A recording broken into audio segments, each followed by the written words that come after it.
Bismillahirrahmanirrahim. Assalamualaikum warahmatullahi wabarakatuh. Waalaikumsalam warahmatullahi wabarakatuh. Selamat pagi semuanya. Semoga semuanya dalam keadaan sehat walafiat dan tetap ada di dalam lindungan Allah Subhanahu wa taala. Amin ya Allah ya Rabbal alamin. Bismillah, alhamdulillah, wassalatu wassalamu ala asrofil anbiya'i wal mursalin wa ala alihi wa sahbihi ajma'in, amma ba'du. Pertama-tama, marilah kita panjatkan puja dan puji syukur kehadirat ilahi Rabbi yang mana dengan rahmat, hidayah, dan inayahnya, alhamdulillah pada kesempatan ini kita masih diberikan waktu sehingga semua kita bisa bertemu kembali walaupun dalam udara. Tak lupa sholawat dan salam semoga selalu tercurah terlimpah kepada junjungan kita Habibana wasapinina wa maulana Muhammad sallallahu alaihi wasallam yang telah membawa kita dari zaman jahiliyah kepada zaman terang benderang. Alhamdulillah. Tak lupa kepada para sahabat, alim ulama, ustadz, ustazah, dan juga kepada kita semua sebagai umatnya. Semoga tetap ada di dalam lindungannya. Dan yang selalu memanjatkan sholawat, mudah-mudahan kita di yaumil akhir nanti mendapatkan syafaatnya. Amin ya Allah ya Rabbal alamin. Para guru, teman-teman yang saya hormati, dalam kesempatan ini izinkan saya sebagai moderator perkenalkan terlebih dahulu, nama saya Syarif Hidayatullah, yang mungkin dalam hal ini nanti akan memandu jalannya acara webinar ini. Yang pertama yang saya hormati pengawas bina pengawas bina Ibu Entin Permasih SPD MM yang saya hormati, kebetulan pada hari ini tidak hadir karena ada sesuatu hal yang tidak bisa ditinggalkan. Yang saya hormati Ibu Kepala Sekolah SDN Cibanggala, Ibu Saadah SPD. Yang saya hormati Bapak Nanang Kurniawan SPD yang sebagai penyampai materi yang saya hormati. Juga kepada rekan-rekan semua, Bapak dan Ibu guru yang saya hormati dan sekaligus saya sanjung. Dalam kesempatan ini, saya sekali lagi sebagai moderator, sebelum memulai acara webinar ini, akan saya sampaikan terlebih dahulu susunan acara untuk pertama, pembukaan doa oleh moderator, sambutan Kepala SDN Cibanggala, materi yang ketiga, materi yang disampaikan oleh Nanang Kurniawan SPD SD. Berikutnya sesi refleksi atau tanggapan dari peserta, doa tutup, dan yang terakhir sesi foto bersama. Itulah susunan acara yang akan kita lewati ke depan. Untuk mempersingkat waktu, marilah kita mulai acara pada hari ini, acara webinar ini dengan membacakan basmalah secara bersama-sama. Bismillahirrahmanirrahim. Kita melangkah ke acara berikutnya, yaitu acara yang kedua, sambutan dari Ibu Kepala Sekolah SDN Cibanggala. Waktu dan tempat kami persilakan.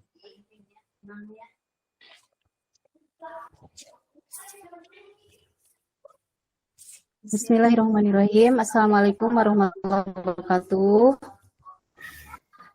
Waalaikumsalam. Panjang teh ini abdi mah sambutan oge. Pertama-tama saya mengucapkan banyak terima kasih kepada Ibu Kordik yang kebetulan pada hari ini tidak gabung bersama kita. Saya juga ucapkan terima kasih kepada moderator yang telah memberikan kesempatan kepada saya untuk menyampaikan sedikit sambutan. Juga tidak lupa kepada penyelenggara acara ini, pemateri itu rekan kami Nanang Kurniawan.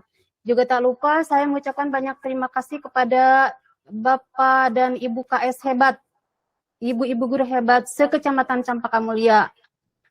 Khususnya untuk Desa Cibanggala dan Desa Sukabunga, karena kebetulan kami dari penyelenggara untuk kali ini baru bisa mengundang 2 desa, yaitu Desa Cibanggala dan Desa Sukabunga. Insya Allah nanti ke depannya kalau tidak ada halangan lagi, karena masih ada tugas-tugas yang lain yang akan dikerjakan oleh guru penggerak, insya Allah kami akan mengundang sekecamatan Campaka Mulia.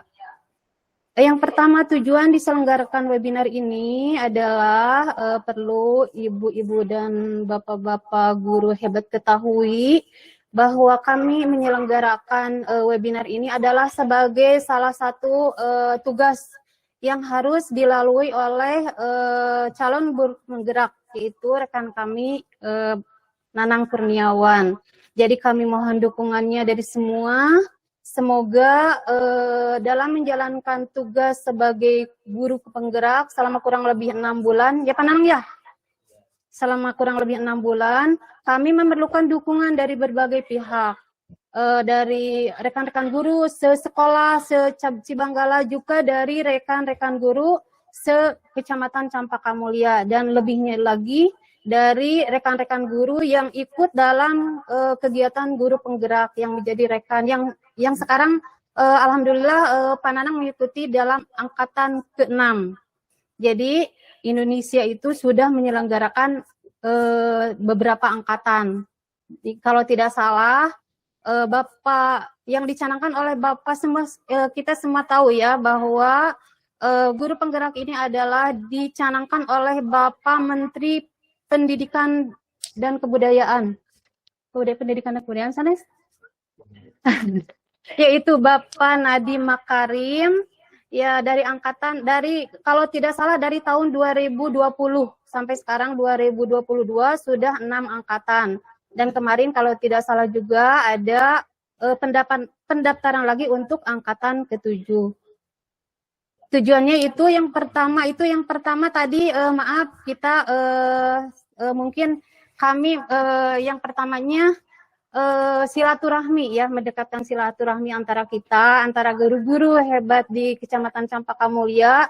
Yang keduanya adalah untuk melaksanakan tugas yang ditugaskan kepada guru penggerak dari kelompoknya gitu. Dan saya juga mohon doa dari semuanya, semoga dari awal sampai akhir rekan kami Nanang Kurniawan mendapatkan kelancaran sampai nanti mendapat sertifikat guru penggerak.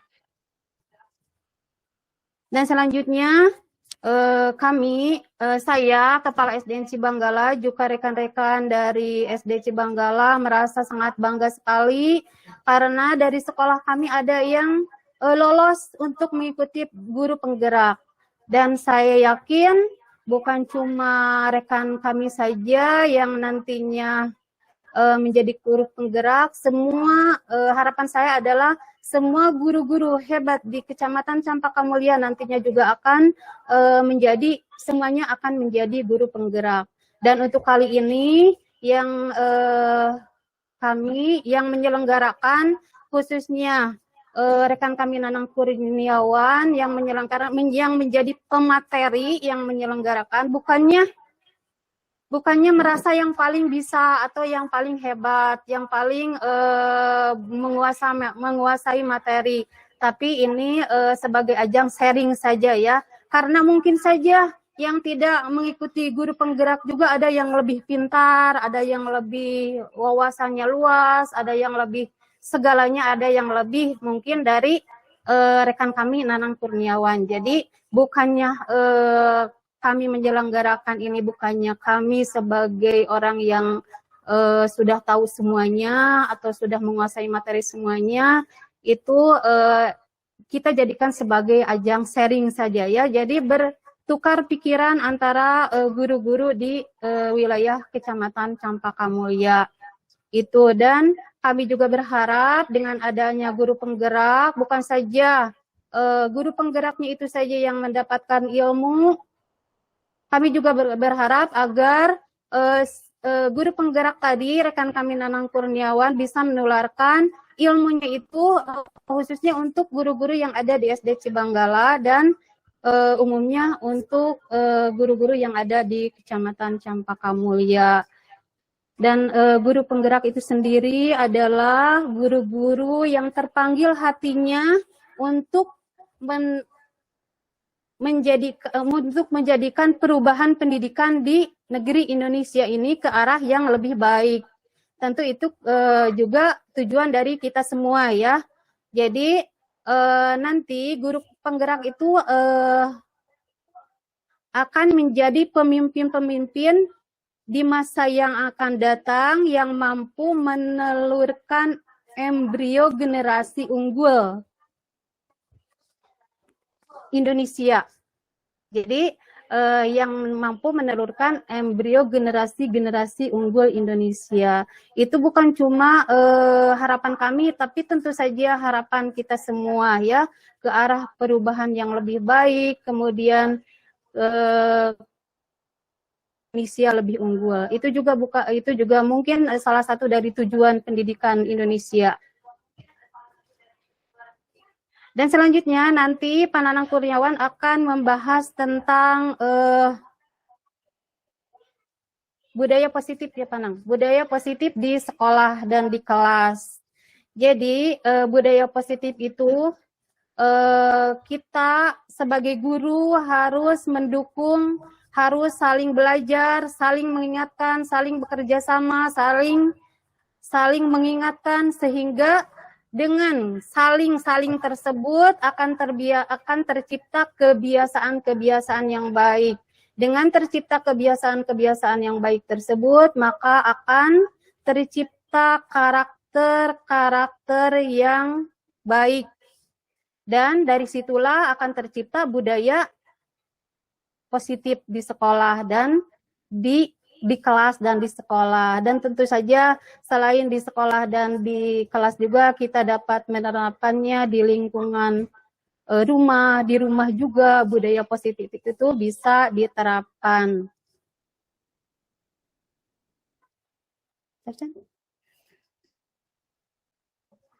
Sekali lagi saya mengaturkan banyak terima kasih kepada Bapak dan Ibu KS hebat Campaka Mulya, Ibu dan Bapak guru hebat Kecamatan Campaka Mulya yang telah mendukung, yang telah ikut berpartisipasi dalam webinar ini. Semoga kita dapat saling berbagi, saling bertukar pikiran, saling berkomunikasi dan bersilaturahmi yang baik. Sekali lagi untuk Pak Nanang Kurniawan semangat, nanti beliau akan menyampaikan materi. Dan kepada Ibu dan Bapak guru-guru hebat, kepala sekolah-sekolah hebat, sekali lagi saya ucapkan terima kasih atas partisipasinya. Mungkin sekian ya sambutan dari saya. Punten balelolnya. Assalamualaikum warahmatullahi wabarakatuh. Waalaikumsalam warahmatullahi wabarakatuh.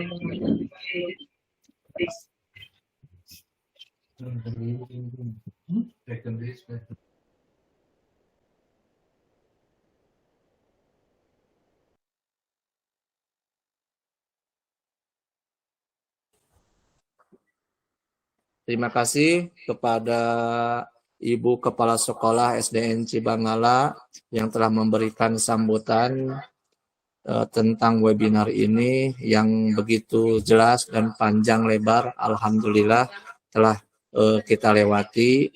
Kita lanjutkan ke acara berikutnya, yaitu acara yang ketiga yaitu penyampaian materi dari Bapak Nanang Kurniawan SPD SD. Waktu dan tempat silakan, dipersilakan.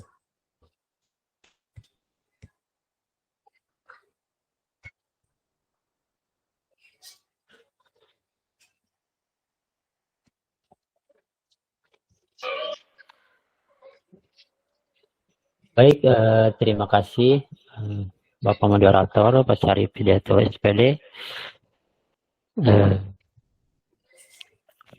Ya, baik Bapak Ibu, Assalamualaikum warahmatullahi wabarakatuh. Salam dan bahagia. Terima kasih kepada Bapak Ibu guru hebat, kepala sekolah dari SD-SD yang ada di Ranting Cibangala dan Sukabunga yang hebat-hebat. Jadi pada hari ini saya akan memaparkan materi tentang budaya positif. Namun untuk sebelumnya silakan Bapak Ibu untuk tenangkan hati dan pikiran. Arahkan semua perhatian kita fokus untuk belajar. Kemudian hadirkan rasa ingin tahu, syukur dan welas asih. Baik Bapak Ibu, kesepakatan kelas kita hari ini video boleh on kalau sinyalnya memadai. Kemudian mic silakan di-unmute. Ya. Sebenarnya gangguan teknis adalah hal biasa. Buat catatan dari hasil materi kita hari ini. Gunakan resend, kemudian optimalkan waktu. Hadir seutuhnya, beda pendapat hal biasa. Kemudian maksimalkan kolom chat. Dan tidak boleh merekam ya Ibu, Bapak Ibu, karena kami sudah merekam.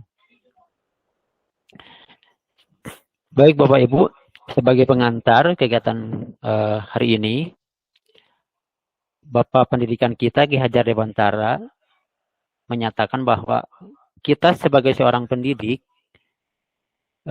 hakikatnya kewajibannya itu sama seperti seorang petani yang misalkan menanam padi.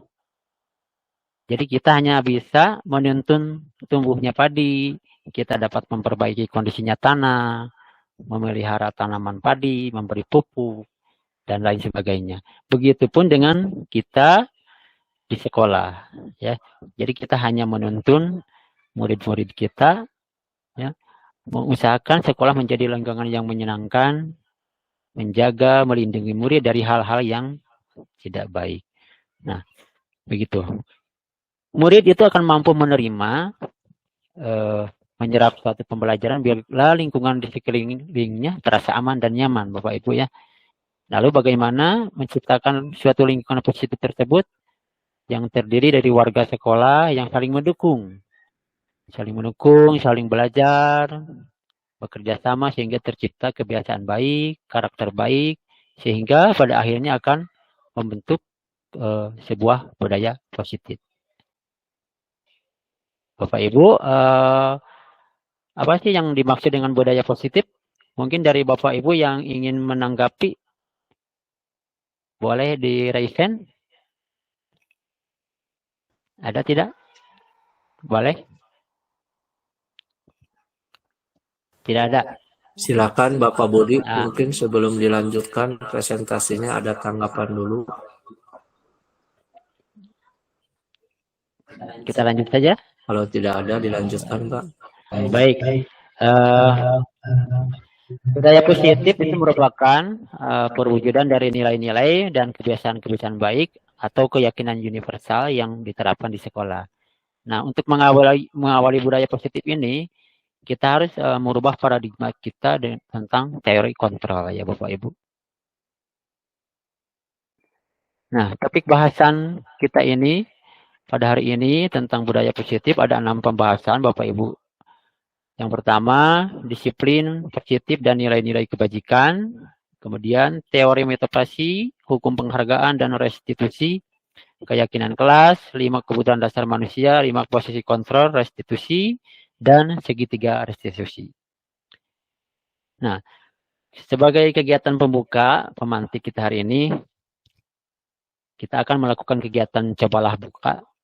Jadi di sini ada kepalan tangan Bapak Ibu.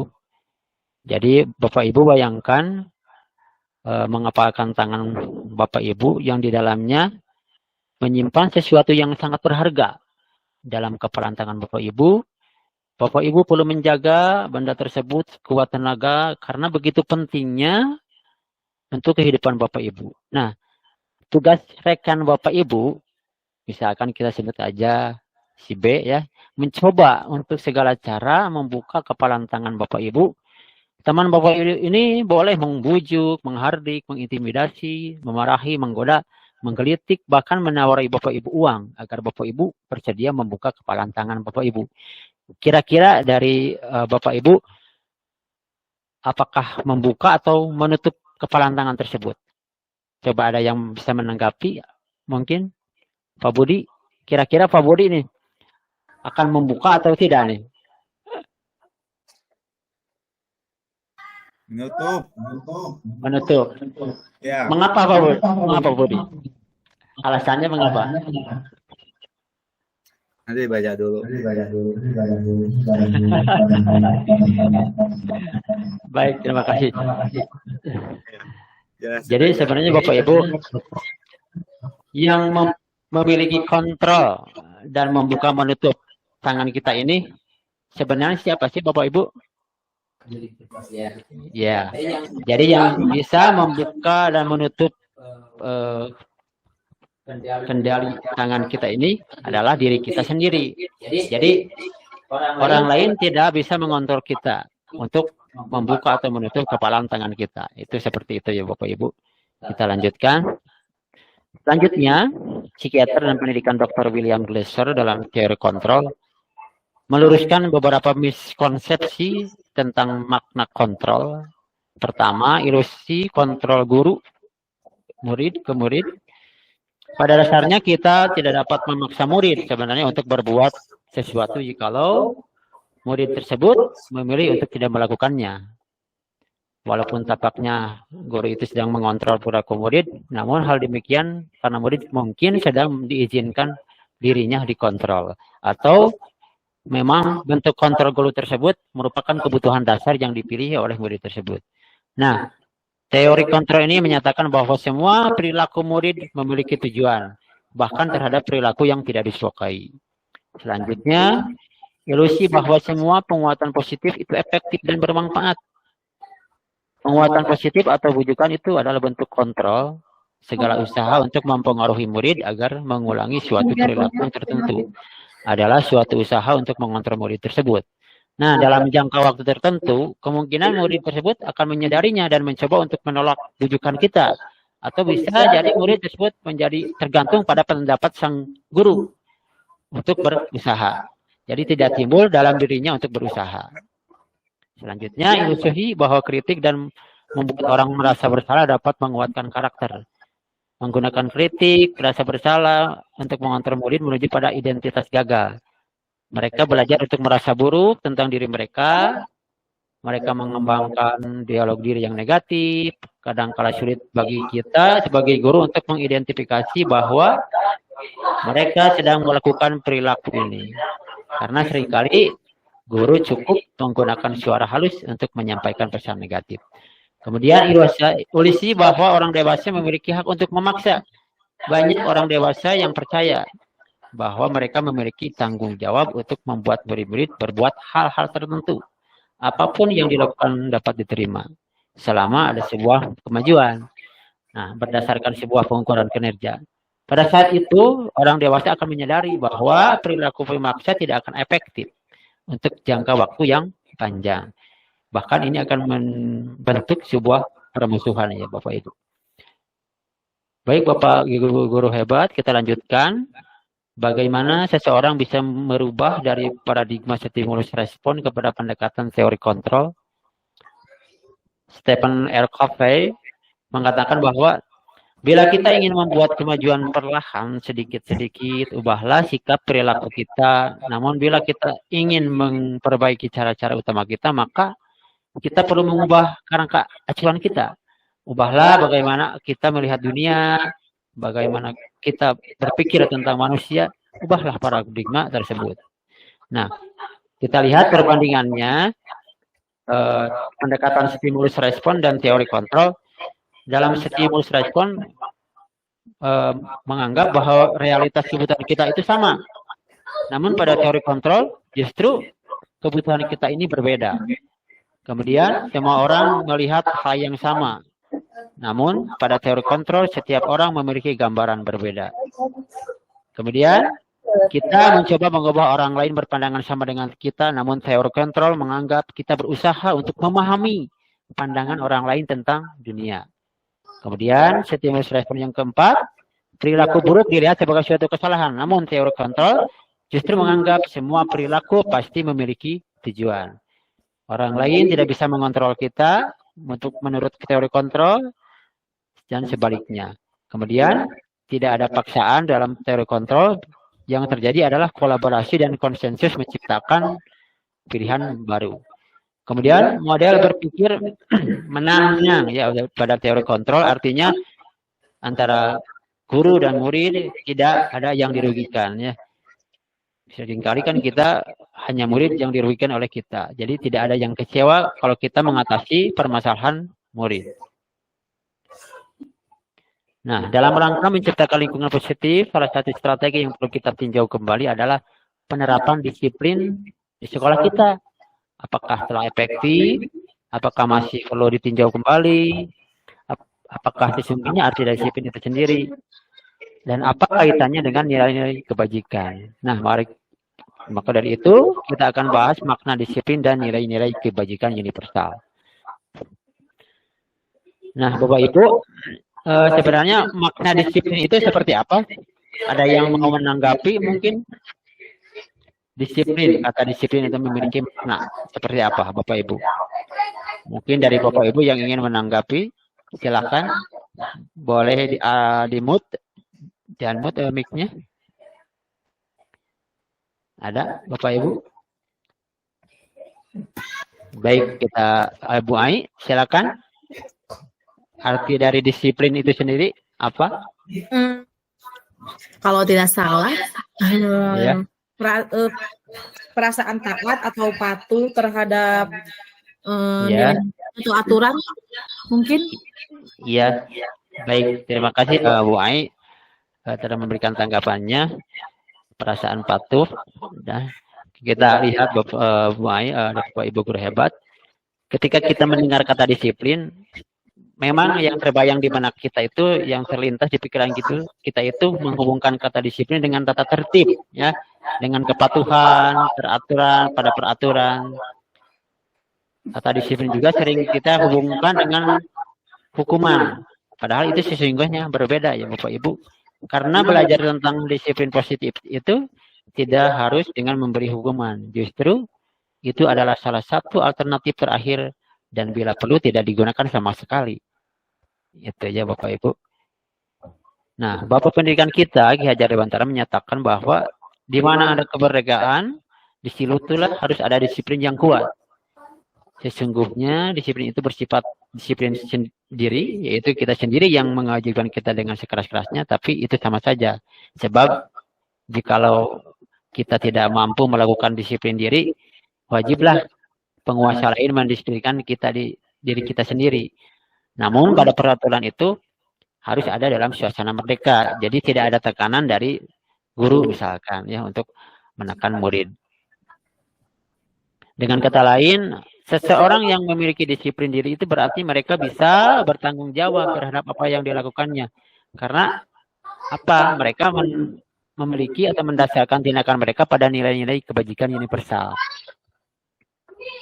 Nah, kita sebagai pendidik, tujuan kita adalah menciptakan anak-anak yang memiliki disiplin diri sehingga mereka bisa berperilaku dengan mengacu pada nilai-nilai kebajikan universal dan memiliki motivasi intrinsik, bukan lagi ekstrinsik ya.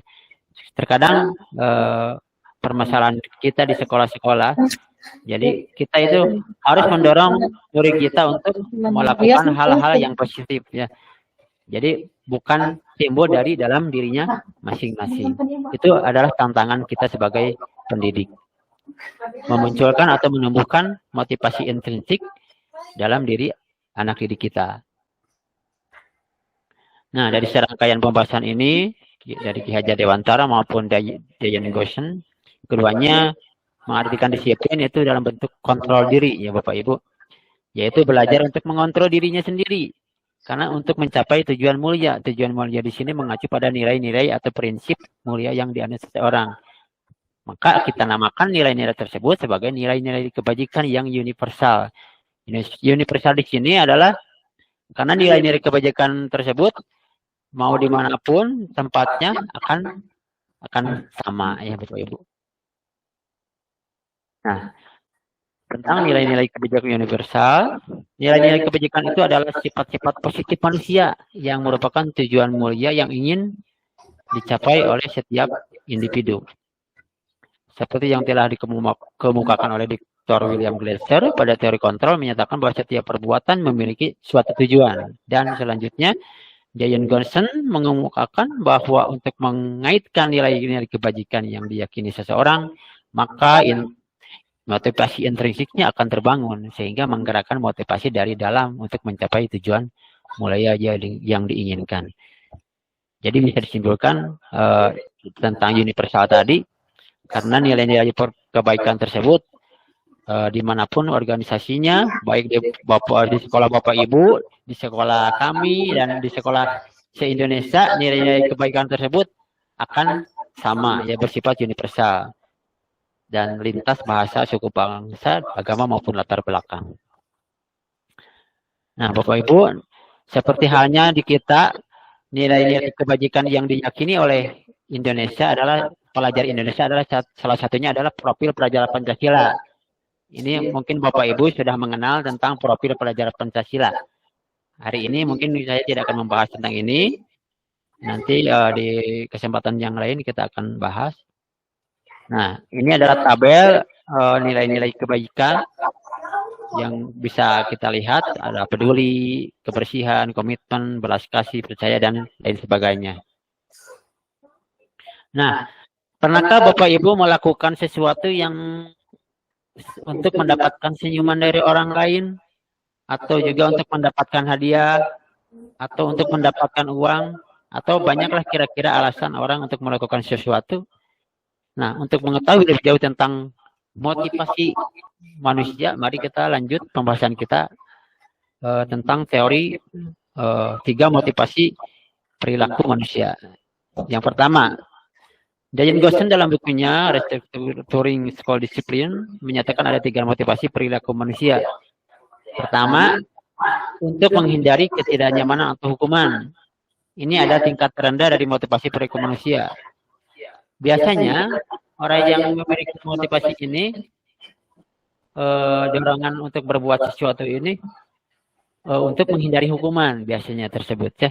Sehingga belum ada dorongan dari dalam untuk melakukan hal-hal yang baik misalkan itu. Jadi motivasinya masih motivasi eksternal atau ekstrinsik.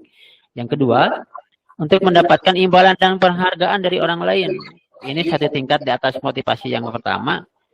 Jadi orang yang berperilaku ini didorong oleh karena adanya imbalan dan penghargaan. Jadi tidak ada dorongan dari dalam dirinya, hanya fokus pada penghargaan atau hadiah, gitu ya.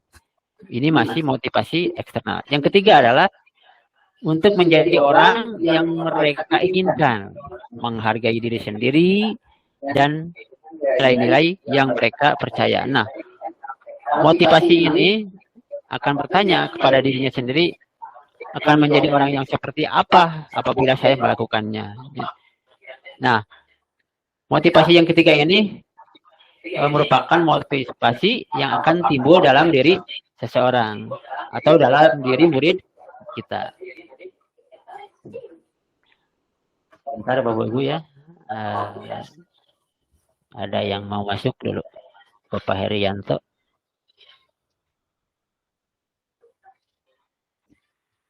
Oke, mari kita lanjutkan Bapak Ibu.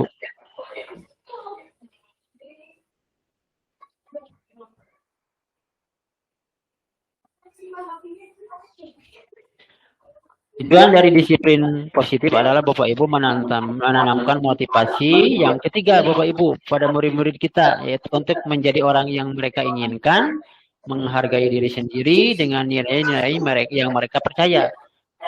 Jadi ketika murid kita memiliki motivasi tersebut, mereka telah memiliki motivasi intrinsik yang berdampak jangka panjang. Motivasi ini tidak akan terpengaruh pada adanya hukuman ataupun hadiah. Mereka akan tetap berperilaku baik dan berlandaskan nilai-nilai kebajikan karena mereka ingin menjadi orang yang menjunjung tinggi nilai-nilai yang mereka hargai. Pertanyaannya sekarang adalah bagaimana cara kita sebagai guru untuk menanamkan disiplin positif ini kepada murid-murid kita.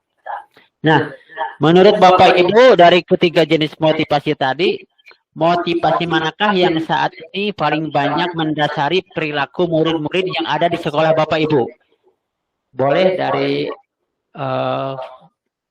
SDN Solong Pandan mungkin. Motivasi manakah yang paling banyak mendasari perilaku murid-murid kita di sekolah? Ada dari Bapak Ibu guru Solok Pandan? Atau Sukabunga? Silakan. Motivasi nomor 1 mungkin. Nomor 1. Oh baik, terima kasih ya. Nomor 1. Oke, terima kasih Pak Wawan Syuandi SPDSD. Kalau dari Sukabunga, menurut Bapak Ibu, motivasi yang mana yang paling banyak mendasari perilaku murid-murid yang ada di sekolah pada saat ini? Pak Misbah? Nomor 1 atau nomor 2? Kira-kira kalau kita lihat di keseharian murid kita.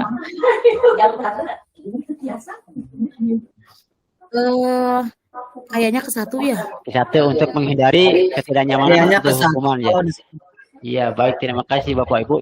Jadi memang kebanyakan dari sekolah murid-murid kita ini untuk menghindari hukumannya Bapak Ibu belum ada motivasi dalam dirinya untuk nilai-nilai positif tersebut ya Bapak Ibu. Baik, Bapak Ibu, kita akan bahas tentang hukuman dan penghargaan. Nah, di sini ada sebuah kasus ya Bapak Ibu. Nanti Bapak Ibu silahkan jawab pertanyaannya. Kasusnya seperti ini. IPA kurang menguasai pelajaran matematika, sehingga pada saat pembelajaran tersebut berlangsung dia lebih banyak berdiam diri atau menggambar di buku pembelajarannya. Pada saat guru matematikanya Pak Seno menanyakan pertanyaan IPA, menjadi gugup dan tak sengaja menjatuhkan tasnya dari kursi, serta tiba-tiba menjadi gagap pada saat berupaya menjawab. Seluruh kelas pun tertawa melihat perilaku IPA yang bicara tergagap dan terkejut tersebut. Pak Seno pada saat itu membiarkan teman-teman IPA menertawakan IPA yang tergagap dan malu luar biasa. Dan malahan minta IPA untuk melaju untuk ke depan dan berdiri di depan kelas sambil menunjuk hidungnya karena tidak bisa menjawab pertanyaan Pak Seno. Kelas makin gaduh dan anak-anak pun tertawa melihat IPA di depan kelas memegang ujung hidungnya. Nah, pertanyaannya Bapak Ibu, apakah Bapak Ibu setuju dengan tindakan Pak Seno terhadap IPA? Dan menurut Bapak Ibu, tindakan Pak Seno tersebut terhadap IPA adalah sebuah hukuman atau konsekuensi? Silakan Bu Ai. Kalau menurut saya pribadi, saya tidak setuju terhadap. Iya. Alasannya? Kalau menurut saya pribadi, saya terhadap tindakan Pak Seno sangat tidak setuju. Yang pertama, tidak menutupi kekurangan IPA. Iya. Yang kan tadi sudah disebutkan kekurangan IPA itu kurang menguasai di pelajaran matematika. Iya. Dengan secara tidak langsung Pak Seno itu memperlihatkan kekurangan IPA. Mungkin segitu. Iya. Baik, terima kasih luar biasa sekali Pak Misbah ya, terima kasih atas tanggapannya. Mungkin dari sekolah lain yang ingin menanggapi? Sangat tidak setuju. Iya, terima kasih Pak Wawan. Sangat tidak setuju ya Bapak Ibu. Menurut Jadi, saya Ya, selanjutkan. Kekurangan jawab ilmunya IPA. Iya, baik. Sudah Pak Wawan? Sudah cukup. Ya, terima kasih luar biasa sekali Pak Wawan telah menanggapi kegiatan hari ini. Baik, kita lanjutkan Bapak Ibu tentang hukuman dan konsekuensi. Sebenarnya yang tadi itu termasuk hukuman atau konsekuensi ya? Pak Misbah? Hukuman. Iya, hukuman. Oke, baik. Kita perbedaannya seperti apa kita lihat.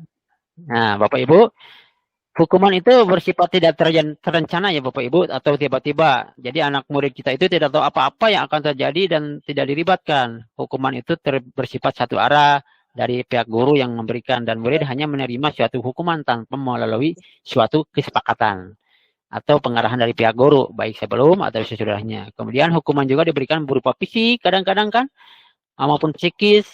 Justru anak murid kita disakiti oleh suatu perbuatan atau kata-kata. Ya. Kemudian yang selanjutnya konsekuensi. Konsekuensi ini sudah direncanakan, sudah disepakati antara guru dan murid. Umumnya bentuk-bentuk konsekuensi itu dibuat oleh pihak sekolah. Ya. Murid sudah mengetahui sebelumnya konsekuensinya akan diterima bila ada pelanggarannya. Itu tentang konsekuensi. Oke, Bapak Ibu. Nih kira-kira silakan Bapak Ibu jawab ya. Hukuman atau konsekuensi. Mencatat 100 kali di dalam buku kalimat saya tidak akan terlambat lagi karena terlambat ke sekolah. Boleh Bapak Ibu jawab di dalam kolom chat Bapak Ibu. Hukuman atau konsekuensi yang pertama. Silakan di kolom chat boleh dituliskan. Yang nomor 1 itu hukuman atau konsekuensi. Silakan.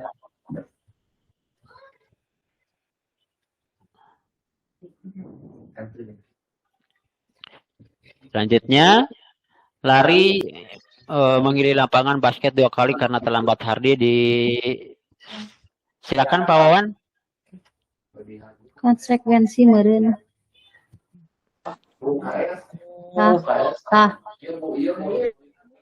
Oke, hukuman Bu Ai ya. Kemudian lari mengiringi lapangan basket. Oke, terima kasih Pak Budi. Hukuman. Iya, hukuman Pak. Iya, terima kasih Pak Wawan. Hukuman yang ketiga minta murid untuk push up 15 kali karena tidak menggunakan masker ke sekolah. Itu hukuman atau konsekuensi? Konsekuensi itu Pak. Oke. Kalau misalnya yang keempat, menggantikan kertas tugas teman yang telah dicoret-coret, hukuman atau konsekuensi? Konsekuensi. Iya. Kemudian yang membersihkan tumpahan air di meja tulis karena tersenggol pada saat belajar, hukuman atau konsekuensi Bapak Ibu? Hukuman. Oke, selanjutnya. Meminta murid tidak mengenakan sepatu seharian di sekolah karena tidak mengenakan sepatu yang hitam, misalkan. Hukuman atau konsekuensi? Hukuman. Hukuman, oke. Pak Herianto, silakan. Ada yang ditanyakan? Baik. Lari mengelilingi lapangan basket 2 kali karena terlambat 10 menit untuk pelajaran PJOK, hukuman atau konsekuensi? Hukuman. Oke, baik. Kita lihat ya Bapak Ibu jawabannya ya. Oke. Nah, ini adalah jawabannya Bapak Ibu.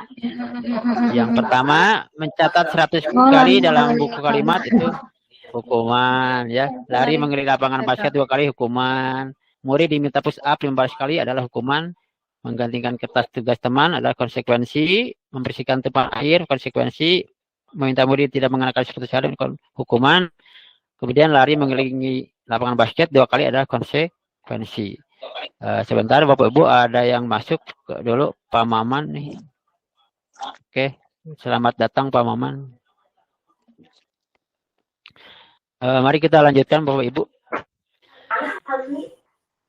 Dihukum oleh penghargaan ya Bapak Ibu.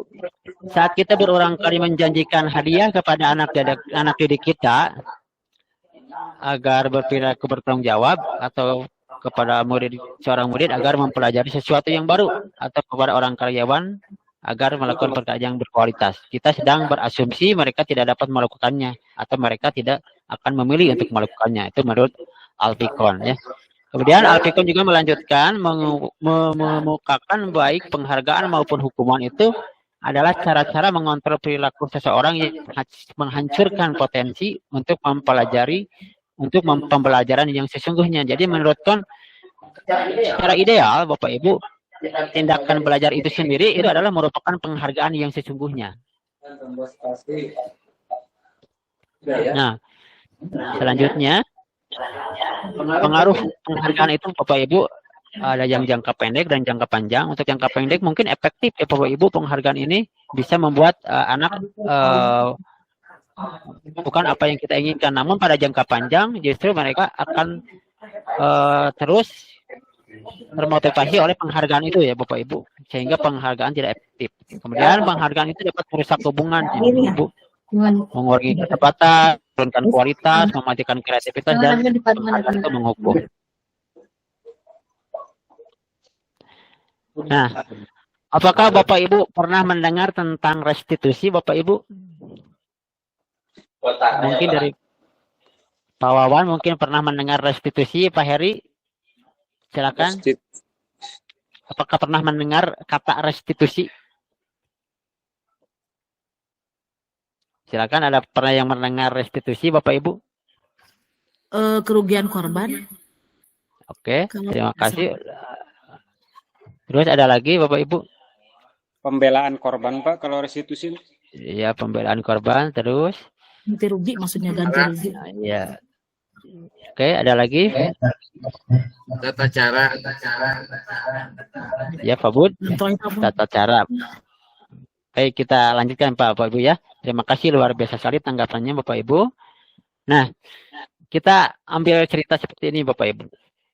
Bila ada seseorang berbuat salah pada kita, ketika mereka menawarkan sebuah tindakan untuk memperbaiki kesalahan mereka, kemungkinan besar jawaban kita adalah akan menolak semua tawaran itu dan akan bilang, tidak usah, tidak apa-apa, lupakan saja, yang lalu biarlah berlalu. Kadang-kadang seperti itu ya Bapak Ibu. Jadi kebiasaan kita selama ini, bila ada orang yang berlaku salah pada kita, adalah langsung memaafkan. Atau bahkan kita melakukan sesuatu yang membuat mereka itu tidak nyaman atau merasa bersalah. Kita cenderung untuk berfokus pada kesalahan daripada mencari cara bagi orang yang berbuat kesalahan untuk memperbaiki diri. Kita lebih fokus pada cara kita membayar akibat dari kesalahan mereka daripada mengembalikan harga diri mereka. Jadi membuat kondisi menjadi impas, menjadi lebih penting daripada membuat situasi menjadi benar. Jadi seperti itu ya Bapak Ibu. Nah, apa sih sebenarnya restitusi itu Bapak Ibu? Jadi restitusi itu adalah suatu cara untuk memperbaiki diri sendiri Bapak Ibu ya. Jadi mengembalikan kesalahan itu untuk diperbaiki ya Bapak Ibu. Nah, kita sebagai seorang guru, ketika murid Bapak Ibu melakukan kesalahan, tindakan mana yang Bapak Ibu lakukan dari 5 pernyataan berikut? Kira-kira apakah Bapak Ibu akan menunjukkan kesalahannya dan memintanya melihat kesalahannya baik-baik, atau mengatakan kamu seharusnya tahu bagaimana kamu seharusnya bertindak, atau juga mengingatkan murid kita akan kesalahannya yang sama di waktu sebelumnya, atau bertanya pada murid kita, kenapa kamu melakukan sesuatu yang seharusnya tidak kamu lakukan, atau mengkritik dan mendiamkannya. Kira-kira Bapak Ibu akan memilih tindakan yang mana? Kadang kalau melakukan kesalahan ulang, ketika diingatkan masih melakukannya, lebih baik mengkritik dan mendiamkannya. Kadang-kadang seperti itu. Oke, baik, terima kasih. Selanjutnya ada lagi? Yang lebih tepat harusnya mengingatkan Pak. Ya, oke, baik, terima kasih, luar biasa sekali Pak Wawan ya. Yang lebih tepat adalah mengingatkan. Kita lanjut ya Bapak Ibu. Nah, sesungguhnya Bapak Ibu, restitusi itu adalah proses menciptakan kondisi bagi murid kita untuk memperbaiki kesalahan mereka sendiri, sehingga mereka bisa kembali pada kelompok mereka dengan karakter yang lebih kuat. Itu menurut Gassen 2004 ya Bapak Ibu. Jadi terkadang kita kan selama ini kita yang mendorong kita mendorong anak didik kita untuk memperbaiki dirinya ya. Tapi kalau dalam restitusi, kita berikan kesempatan kepada murid kita untuk memperbaiki kesalahan mereka, sehingga mereka bisa kembali pada kelompok mereka dengan karakter yang lebih kuat, dengan tidak ada rasa kecewa atau menyakitkan. Nah, itu Bapak Ibu. Kita lanjut. Nah, lalu ciri-ciri restitusi itu seperti apa? Pertama, restitusi adalah bukan untuk menebus kesalahan, namun untuk belajar dari kesalahan. Kemudian, restitusi memperbaiki hubungan. Restitusi adalah tawaran, bukan paksaan ya. Kemudian restitusi juga menuntun untuk melihat ke dalam diri murid kita. Kemudian yang selanjutnya mencari kebutuhan dasar yang mendasari tindakan tersebut. Kenapa bisa terjadi pelanggaran? Mungkin ada kebutuhan dasar yang tidak tercapai. Yang selanjutnya, restitusi diri adalah cara yang paling baik. Kemudian fokus pada karakter bukan tindakan, menguatkan, fokus pada solusi, dan mengembalikan murid yang berbuat salah pada kelompoknya. Bukan kita kritik atau diamkan ya Bapak Ibu ya. Itu tentang restitusi. Kita lanjutkan. Nah, kita bahas tentang keyakinan kelas Bapak Ibu ya. Bapak Ibu ada yang pernah mendengar tentang keyakinan kelas? Mengapa keyakinan kelas? Mengapa tidak peraturan kelas saja? Pertanyaan seperti ini ya Bapak Ibu ya. Mengapa kita memiliki peraturan tentang penggunaan helm pada saat mengendarai kendaraan roda 2 atau motor? Kira-kira jawabannya apa Bapak Ibu? Takut ditilang, Pak. Takut ditilang. Terus ada lagi? Kira-kira mengapa kita harus menggunakan helm pada saat mengendarai roda 2 motor? Tadi Pak Wawan sudah, Pak Heri itu mungkin tadi Pak Wawan, takut ditilang katanya.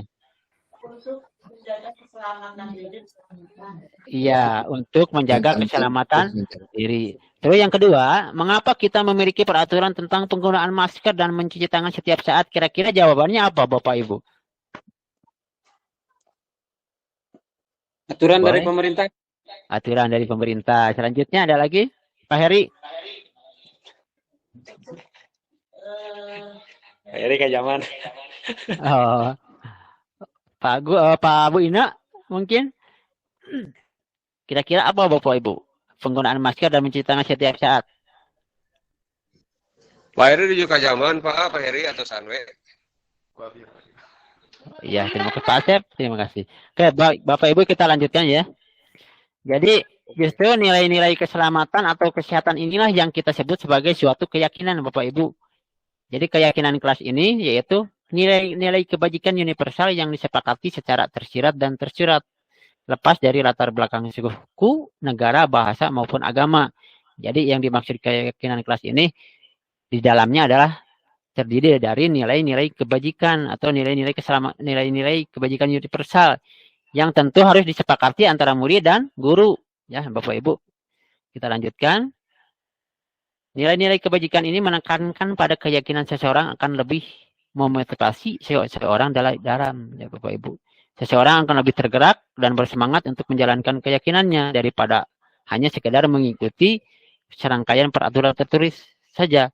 Seperti tadi, penggunaan helm sebenarnya untuk keselamatan, bukan takut karena ditilang ya Bapak Ibu ya.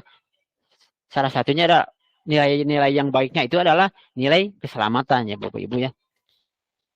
Nah, murid-murid pun demikian Bapak Ibu. Mereka perlu mendengarkan dan memahami arti sesungguhnya tentang peraturan-peraturan yang ada di sekolah kita.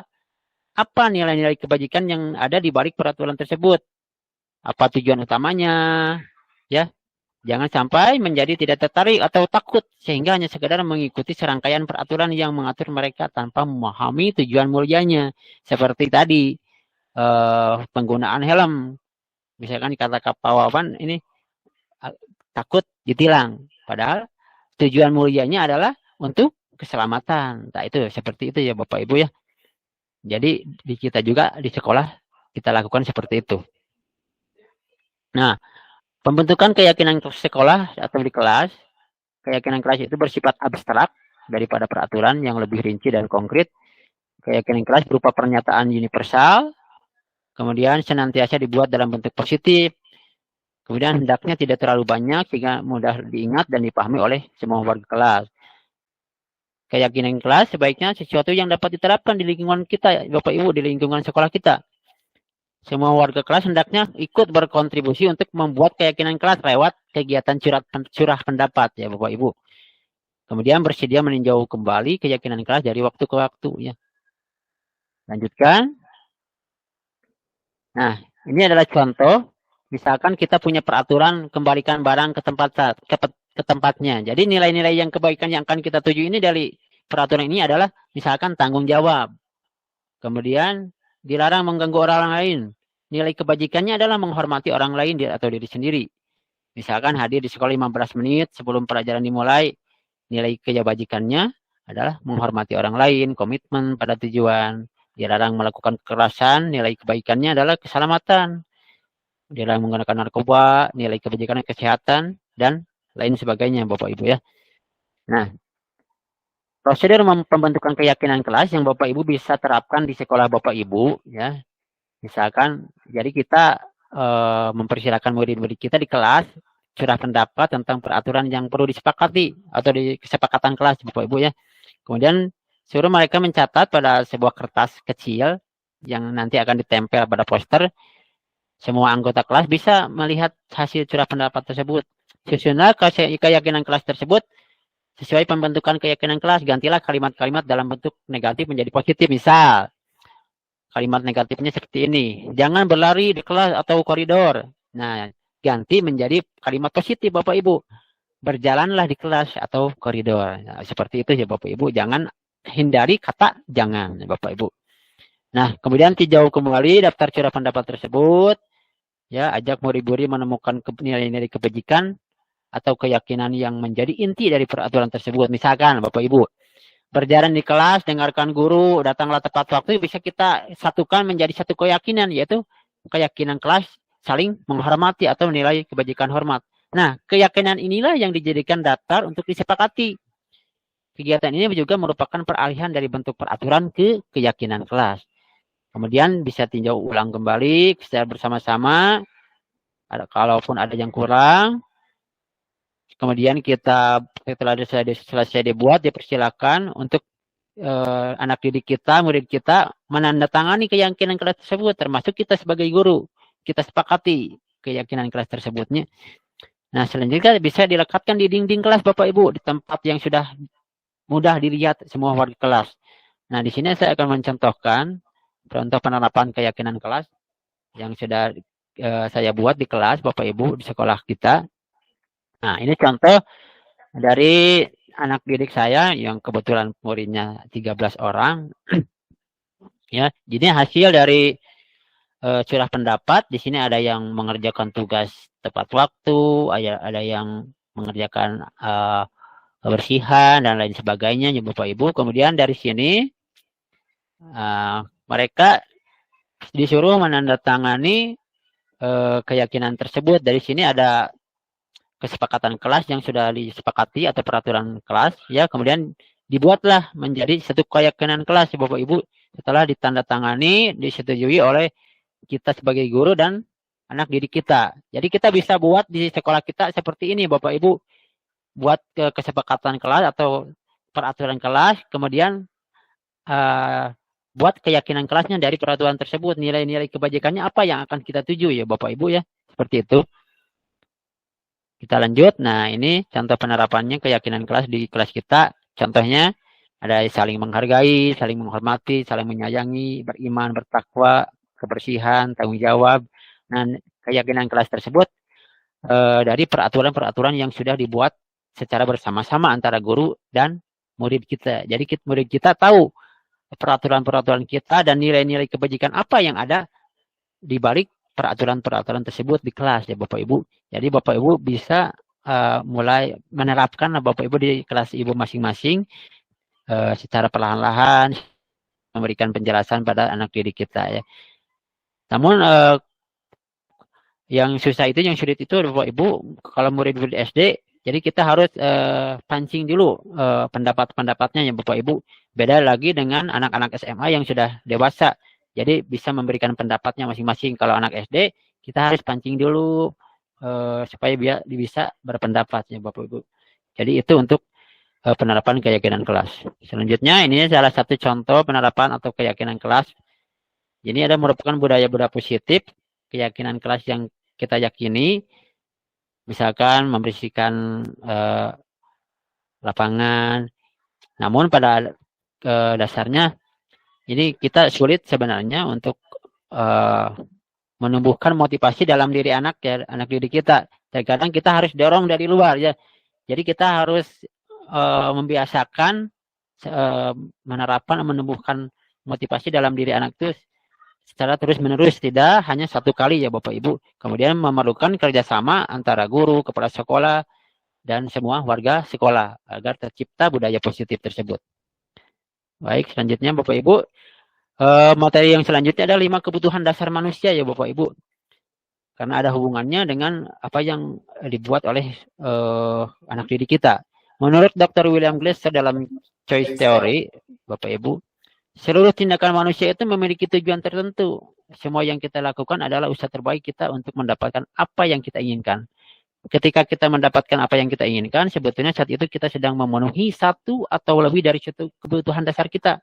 Nah, ketika seorang murid melakukan suatu perbuatan yang bertentangan dengan nilai-nilai kebajikan atau melanggar peraturan, ya katakanlah Bapak Ibu, hal itu sebenarnya dikarenakan mereka itu gagal memenuhi kebutuhan dasar mereka. Lalu apa sih kebutuhan dasar manusia itu? Yang 5 itu, yang pertama Bapak Ibu, bertahan hidup ya Bapak Ibu, survival. Bertahan hidup ini meliputi makan, ya Bapak Ibu, minum, dan lain sebagainya ya Bapak Ibu. Kemudian yang selanjutnya adalah kasih sayang dan rasa diterima.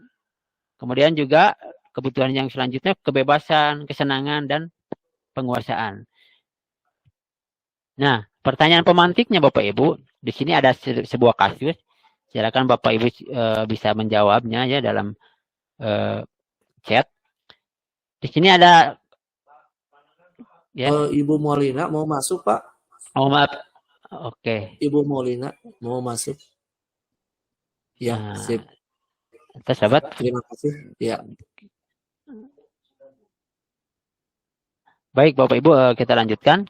Selamat datang kepada Ibu Molina. Silakan. Ibu Cinta, guru wali kelas 2 di SDN Cibangala, sedang bingung menghadapi ulah salah satu murid di kelasnya, Doni. Beberapa anak di kelas 2 telah datang padanya dan mengeluhkan bahwa Doni seringkali meminta bekal makan siang mereka dengan paksa. Nah, jika Bapak Ibu menghadapi situasi seperti Ibu Cinta, apa yang akan Bapak Ibu lakukan? Dan menurut Bapak Ibu, kira-kira apa alasan Doni melakukan hal itu? Kira-kira apa alasannya Bapak Ibu? Bagaimana Bapak Ibu menghadapi situasi seperti Ibu Cinta? Kira-kira apa? Ya, Pak Wawan? Mau bekal juga, Pak? Ya, menyarankan bekal juga. Terus, ada lagi?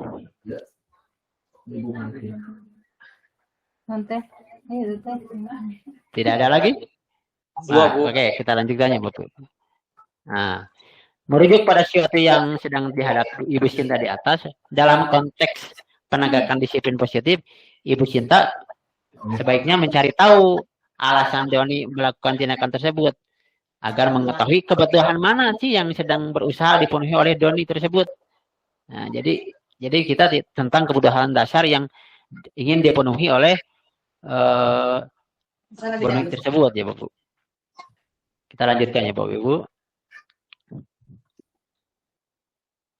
Nah, dalam kasus Doni di atas Bapak Ibu, apabila jawaban Doni ketika kita tanya oleh Bu Cinta karena alasannya lapar, karena orang tuanya tidak membawakannya bekal makan siang, maka kebutuhan dasar yang sedang berusaha dipenuhi oleh Doni itu adalah kebutuhan dasar bertahan hidup ya Bapak Ibu atau survival.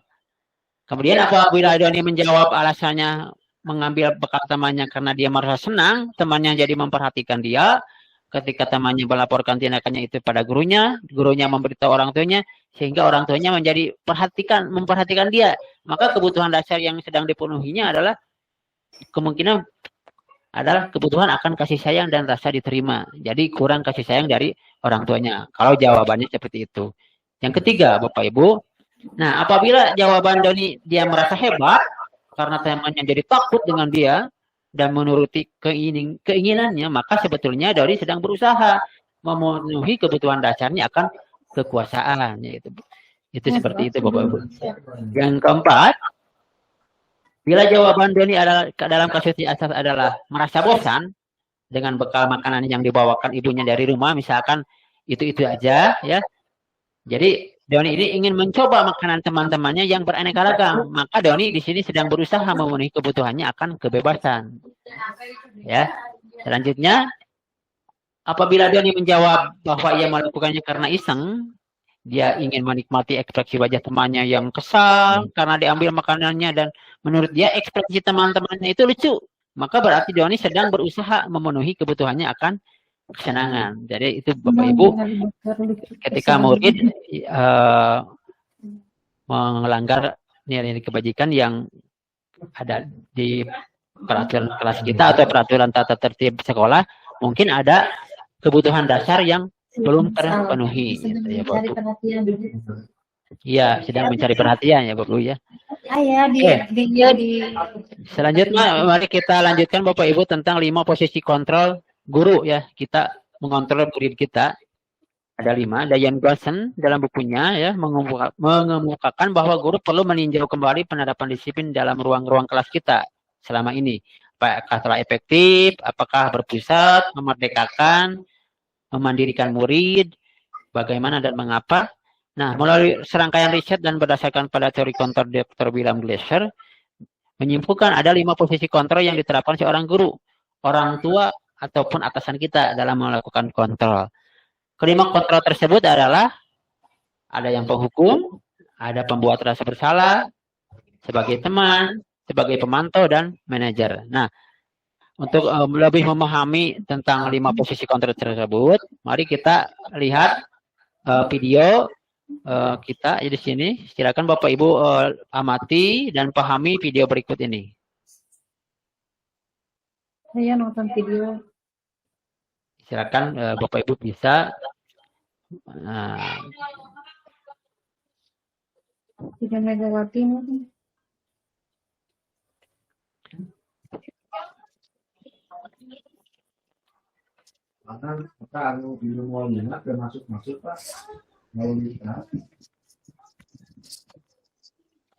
Ke sini.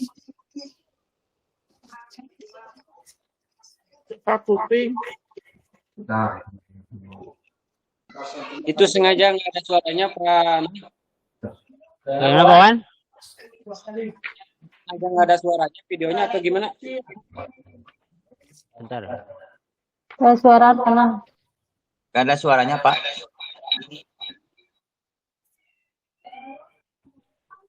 Saya suaraan nggak? Ya.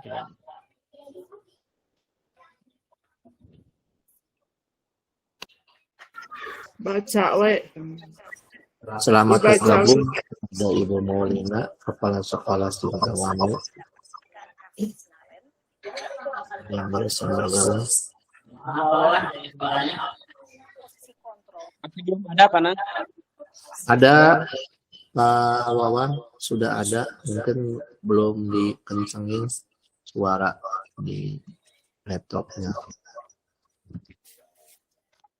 Suara anda teh. Nabi mau dok. Saya suara. Sini kamu. Kayak. Doni sini kamu. Kamu terlambat. Kamu deh pasti terlambat. Maaf Bu, saya Apa coba? Alasan kamu apa lagi? Kapan sih kamu tidak terlambat? Malas sekali ya kamu jadi anak. saya Dasar pemalas. Gak kapok-kapok.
Ya.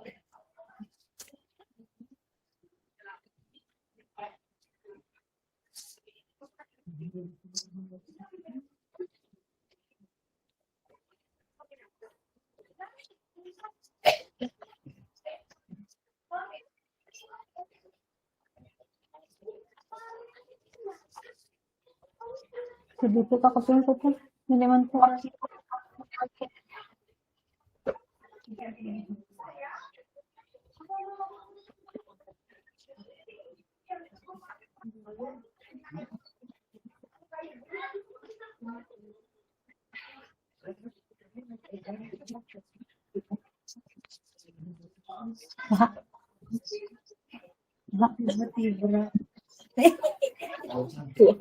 Jangan lah. Jangan lah. Ngalah nongan. Apa? Saha Pak Ojan? Pak Ojan. Pak Ojan ternyata di Pak Ojan yang dikutus. Ente.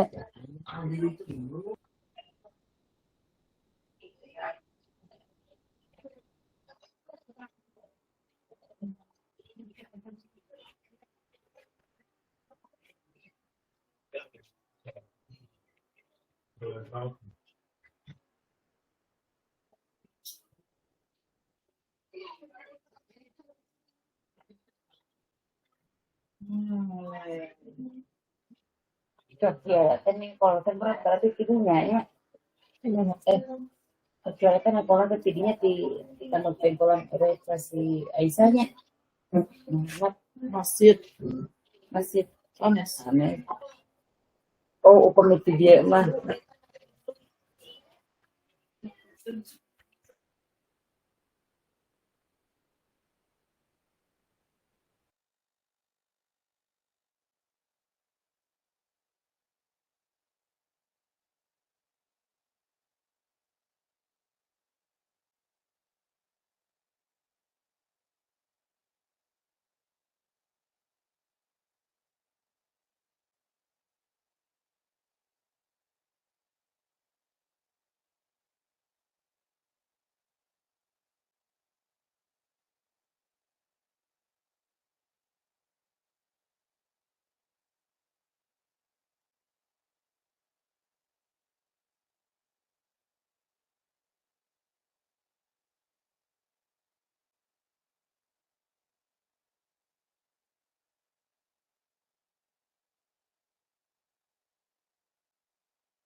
Mohon maaf Pak Nanang, nggak ada suaranya.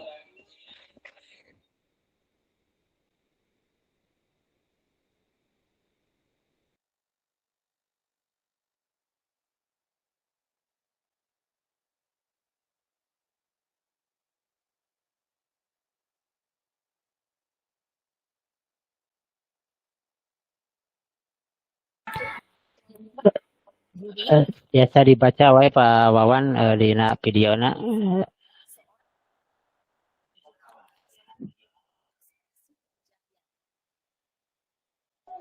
Siap, siap Anang, siap.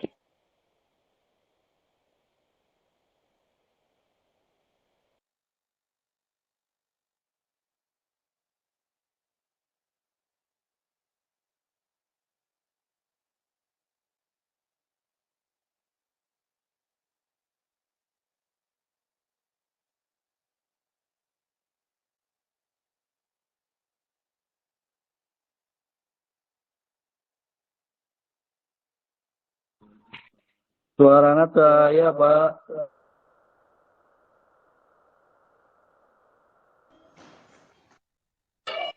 Sami, Pak Budi Sami. Biasa sambil dibaca wae Bapak Ibu.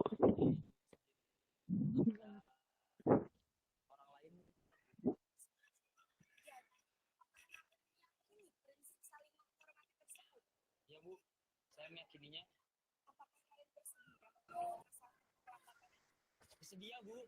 Bagaimana?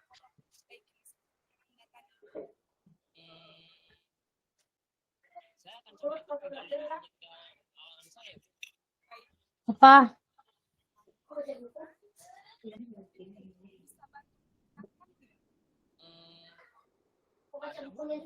Kakak saya, KMA. Ada lagi selain KMA?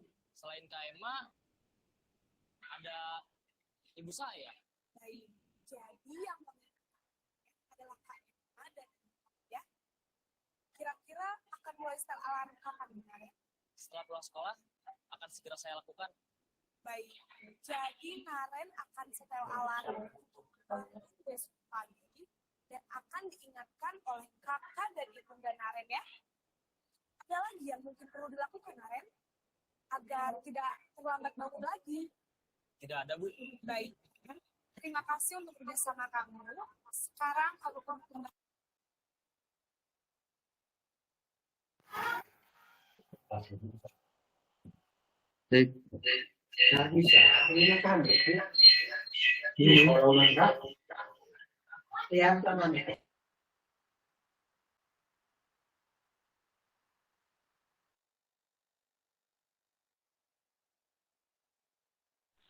Tus.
Terus berlatih dan bersemangat. Selamat menerapkan. Salam dan bahagia, Ibu dan Bapak Guru. Hebat.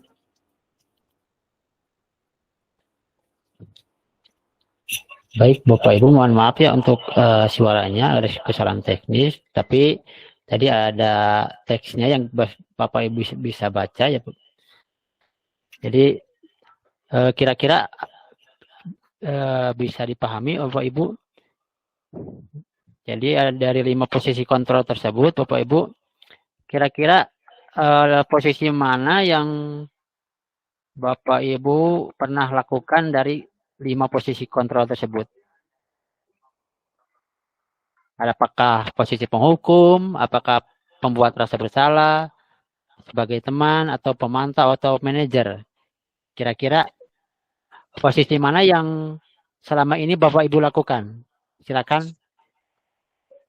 Bapak Ibu. Sebagai teman.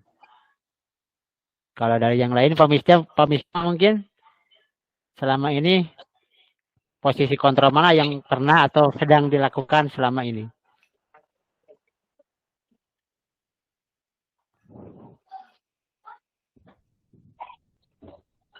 Ada? Posisi manajer. Posisi manajer. Oke. Komis Bama semuanya. Jadi semuanya ada ya, dari mulai penghukum, pembuat rasa bersalah. Nomor 5, oke, baik.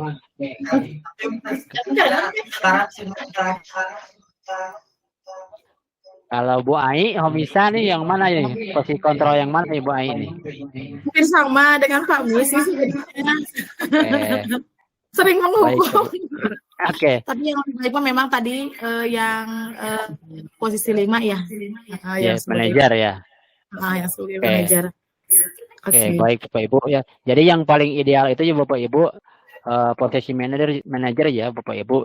Namun untuk menuju ke sana itu Bapak Ibu tidak mudah seperti yang apa kita bayangkan ya. Kita boleh tidak kita melakukan yang lainnya sebelum ke posisi manajer? Boleh Bapak Ibu ya. Ketika tergantung bagaimana situasi kondisinya anak didik kita. Apakah anak didik kita perlu dikontrol dengan kita sebagai teman, lalu kita gerakan setelah itu ke manajer. Dihindari itu mungkin posisi kontrol yang pertama ya Bapak Ibu, hindari hukum ya. Terkecuali memang memang susah sekali anak untuk diarahkan ya. Jadi kita gunakan dulu itu sedikit, kalau sudah melunak anak didik kita baru kita posisikan ya. Jadi kepada anak didik kita itu untuk memperbaiki diri ya. Itu mungkin Bapak Ibu ya. Kita lanjutkan Bapak Ibu. Itu tentang 5 posisi kontrol. Nah, yang terakhir Bapak Ibu adalah segitiga restitusi. Nah, baik Bapak Ibu, apakah Bapak Ibu sudah mendengar tentang segitiga restitusi Bapak Ibu? Ada yang sudah mendengar? Sudah? Belum. Oke. Apa yang kalau belum tidak apa-apa Bapak Ibu. Yang sudah, apa sih yang dimaksud segitiga restitusi itu? Baik Bapak Ibu, kita lanjutkan ya. Segitiga restitusi itu adalah proses untuk menciptakan kondisi bagi murid untuk memperbaiki kesalahan mereka sendiri Bapak Ibu. Sehingga mereka itu bisa kembali pada kelompok mereka dengan karakter yang lebih kuat ya, menurut Gosen 2004 dalam LMS Guru Penggerak Modul 1.4 Budaya Positif tahun 2022 ya. Nah, untuk mengetahui tentang apakah itu restitusi dan bagaimana cara melakukannya, Diane Gosen dalam bukunya Restitution Restructuring School Discipline telah merancang sebuah tahapan ya Bapak Ibu untuk memudahkan kita para guru dan orang tua dalam melakukan proses menyiapkan anaknya untuk melakukan restitusi atau perbaikan diri yang bernama segitiga restitusinya. Ini bentuknya seperti ini. Segitiga restitusi ya Bu. Yang pertama Bapak Ibu, sisi yang pertama adalah menstabilkan identitasnya terlebih dahulu Bapak Ibu. Nah, bagian dasar dari segitiga tujuan mengubah identitas anak dari orang yang gagal karena melakukan kesalahan menjadi orang yang sukses. Misalkan anak yang melanggar peraturan karena sedang mencari perhatian adalah anak yang sedang mengalami kegagalan Bapak Ibu. Kita akan pernah menghadapi anak didik kita seperti itu. Dia mencoba untuk memenuhi kebutuhan dasarnya Bapak Ibu. Seperti yang sudah kita bahas tadi, 5 kebutuhan dasar mereka sebagai manusia ya. Sehingga berbenturan dengan peraturan yang ada karena kebutuhan dasarnya salah satunya tidak terpenuhi. Nah, kalau kita mengkritik dia, Bapak Ibu, maka kita akan tetap membuatnya dalam posisi gagal. Kalau kita ingin menjadi reflektif, maka kita menyimak si anak dengan cara mengatakan kalimat-kalimat seperti ini, Bapak Ibu. Berbuat salah itu tidak apa-apa, tidak ada manusia yang sempurna. Saya juga pernah melakukan salah seperti itu. Kita bisa menyelesaikan ini.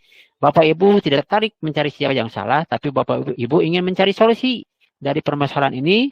Kamu berhak merasa begitu, atau apakah kamu sedang menjadi teman yang baik buat dirimu sendiri? Itu kalimat-kalimat yang bisa kita gunakan untuk menstabilkan identitas ya Bapak Ibu. Yang sisi yang kedua Bapak Ibu, validitas tindakan yang salah dari anak didik kita. Setiap tindakan kita dilakukan dengan satu tujuan Bapak Ibu, yaitu untuk memenuhi kebutuhan dasar kita sebagai manusia. Kalau kita memahami kebutuhan dasar apa yang mendasari sebuah tindakan, kita akan menemukan cara yang paling efektif untuk memenuhi kebutuhan dasar tersebut. Menurut teori kontrol, semua tindakan manusia pun buruk pasti memiliki maksud dan tujuan tertentu Bapak Ibu. Seorang yang memahami teori kontrol pasti akan mengubah pandangannya dari teori stimulus respon ke cara berpikir proaktif yang mengenali tujuan dari setiap tindakan. Kita mungkin tidak suka seorang anak yang terus-menerus merengek, ya. Tapi bila sikap itu mendapat perhatian kita, maka itu telah memenuhi kebutuhan anak tersebut.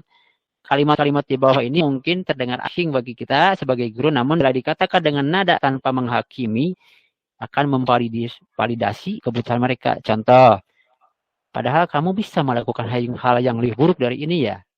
Kamu pasti punya alasan mengapa melakukan hal itu. Kamu patut bangga pada dirimu sendiri karena kamu telah melindungi sesuatu yang penting buatmu.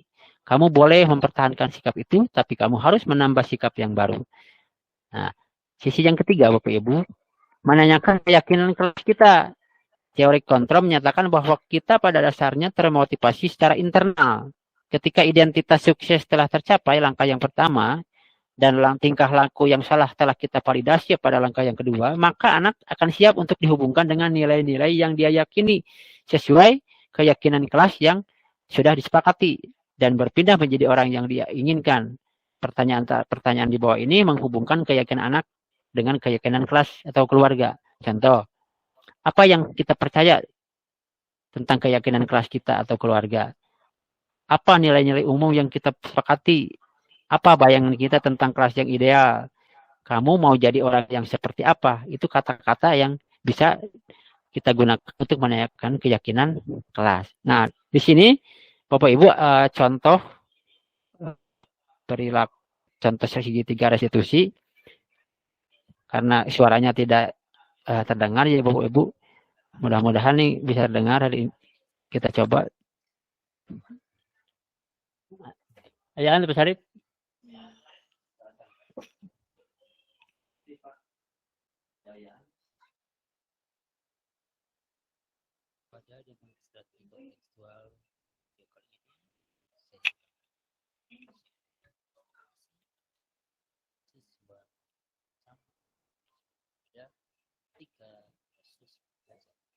Bapak Ibu bisa dibaca saja ya Bapak Ibu.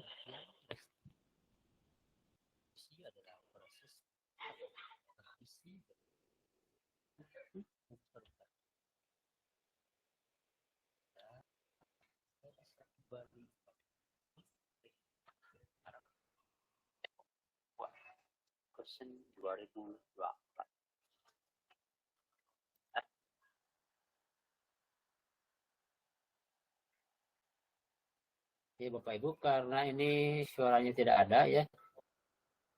Jadi itu tentang segitiga restitusi Bapak Ibu.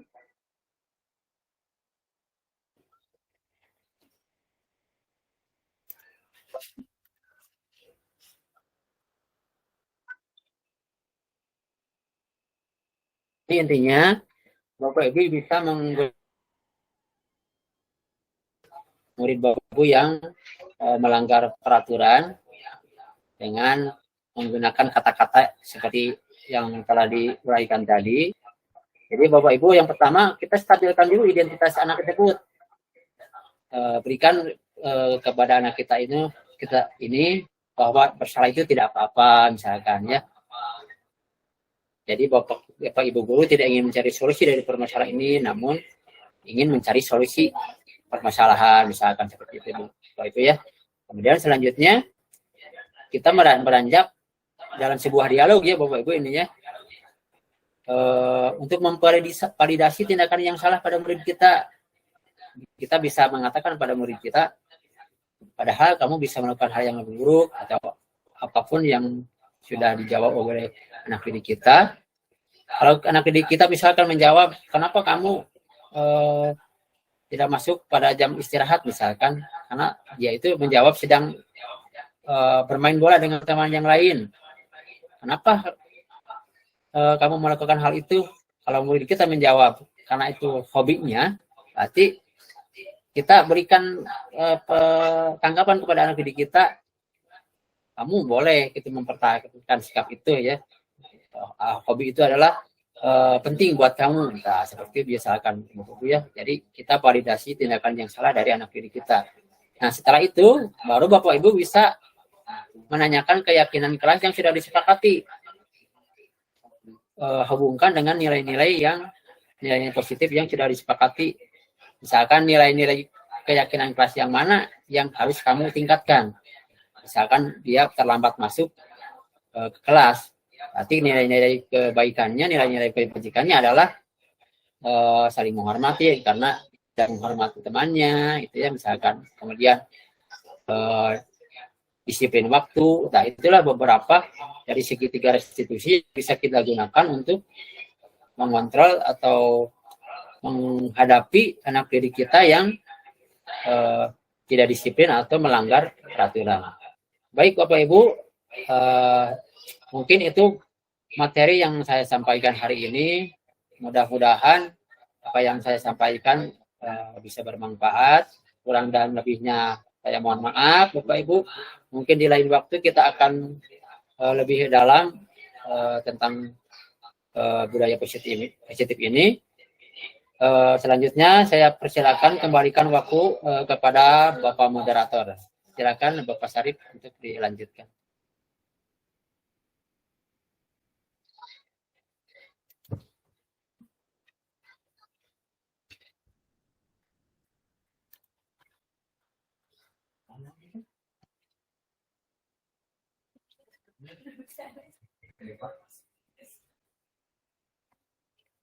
Silakan Pak Sarip untuk dikembalikan lagi waktunya kepada moderator.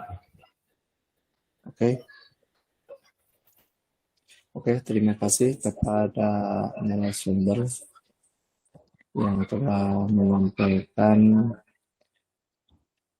penyampaian materinya dalam webinar hari ini. Kita lanjutkan ke acara berikutnya, yaitu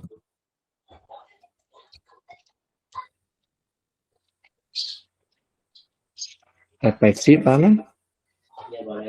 Kita refleksi dulu atau tanggapan dari masing-masing peserta untuk dipersilahkan bagaimana tanggapan dari penyampaian materi yang tadi disampaikan oleh Bapak Nanang Kurniawan. Silakan untuk memberikan tanggapannya atau bisa juga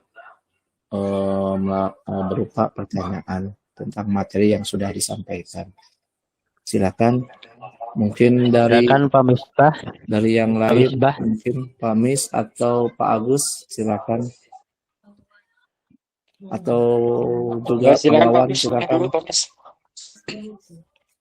Sekitar materi yang telah disampaikan oleh Bapak Nanang Kurniawan. Silakan. Angkat tangannya dulu Pak yang mau memberikan pertanyaan atau berupa tanggapan. Pak Wawan tuh beri kesempatan Pak Eka undang. Pak Wawan. Pak Wawan sampainya ya. Yang baik Pak, terima kasih. Silakan Pak Misbahul Palah katanya mau. Pak Wawan. Pak Misbahul Palah yang pertama, silakan Pak Mis. Tolong yang lain apabila ada yang mau bertanya, tolong di mikrofonnya dimatikan ya. Silakan Pak Mis, dari Pak Mis duluan. Mungkin ada pertanyaan atau tanggapan.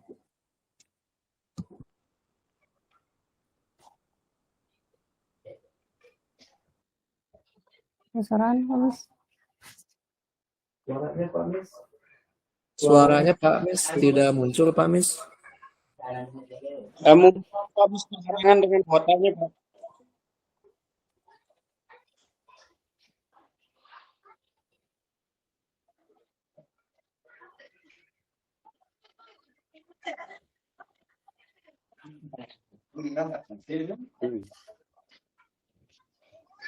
Pak Mis itu biasanya Pak bertahan di kuota ya? Pak Mis suaranya nggak muncul Pak. Atau mungkin dari Bapak Tidak. dulu, silakan Pak. Silakan Pak Wawan dulu, Pak Wawan dulu. Ada Pak Mis. Jadi aja suaranya Pak Mis. Sudah ada. Lanjutkan Pak Mis. Ya, ada. Silakan Pak Terima Mis. kasih kepada Pak. Terima kasih kepada moderator Pak Saripudin SPD dan Pak Nanang Kurniawan SPD. Sebelumnya saya mengucapkan kepada semuanya sudah memberikan waktu untuk saya. Tanggapan saya tentang kegiatan hari ini. Yang pertama, kalau bisa di-share gak Panang tentang materi-materi yang tadi dibahas gitu Pak. Untuk pembelajaran saya misalnya ya tentang disiplin tadi, untuk sedikit besarnya untuk penerapan di sekolah saya terutama di SD Sukabunga. Begitu saja Pak dari saya. Assalamualaikum warahmatullahi wabarakatuh. Terima kasih Pak Mis Bahul Pala. Mungkin Pak Nanang mau ditampung dulu atau langsung dijawab Pak? Baik, langsung saja. Langsung saja ya. Silakan Pak. Baik, untuk link materi Pak Mis nanti saya lampirkan di kolom chat room ya tentang materi kita hari ini. Jadi silakan Pak Mis dan Bapak Ibu yang lain bisa mempelajari, bisa melihat videonya dengan fokus ya. Nanti Bapak Ibu juga bisa menerapkan di kelas Bapak Ibu secara perlahan ya Bapak Ibu, sedikit-sedikit, karena ini memerlukan waktu untuk agar bisa budaya positif tersebut ya Bapak Ibu. Nanti Pak Mis saya tautkan di kolom chat. Terima kasih. Begini Pak, maaf ya. Kalau di kolom chat kan kadang kalau sudah terputus meetingnya jadi hilang gitu Pak. Kalau bisa misalnya di deskripsi YouTube-nya kan mau diupload di YouTube kan Pak. Apa langsung dikirim ke email gitu Pak.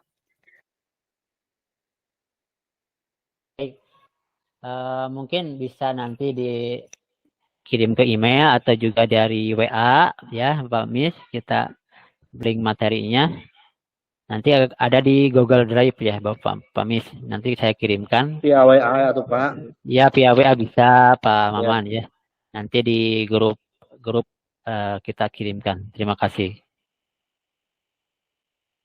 Ya terima kasih Pak. Terima kasih. Oke. Mungkin sudah puas Pak Mis dari jawaban pertanyaan tadi. Dilanjutkan ke yang lain mungkin yang mau bertanya atau menanggapi dari Anang, silakan Pak Wawan Suwandi, silakan, atau yang lainnya. Pak Wawan. Baik, terima kasih. Ibu Maulina, silakan Bu Maulina yang baru bergabung, mungkin ada pertanyaan. Pak Sarip. Pak Wawan, silakan Pak. Baik, terima kasih Pak Sarip selaku moderator untuk hari ini, juga Pak Nanang Kurniawan selaku pemateri hari ini. Tanggapan saya, acara webinar ini sangat bagus. Cuman kalau bisa untuk ke depan, materinya tolong dipangkas lagi Pak. Jadi,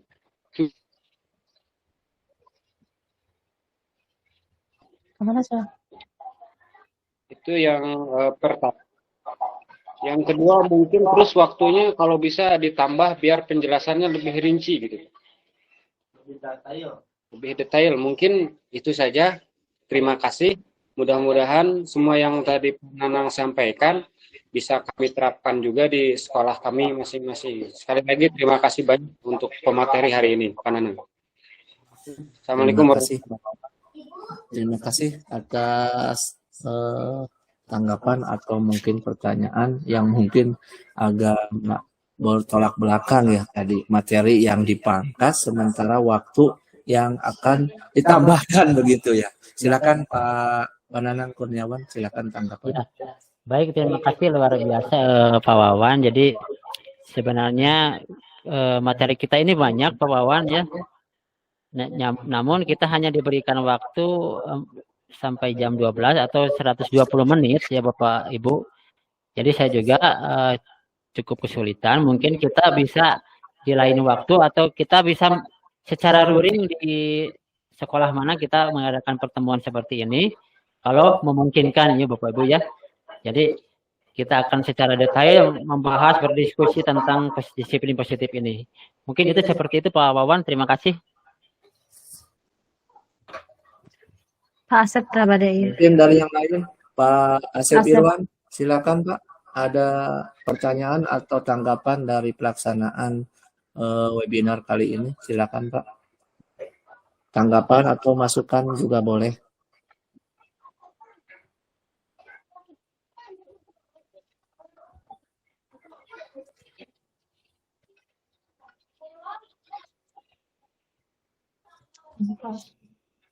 Untuk link materi sudah di kolom chat ya, silakan Bapak Ibu bisa diklik ya.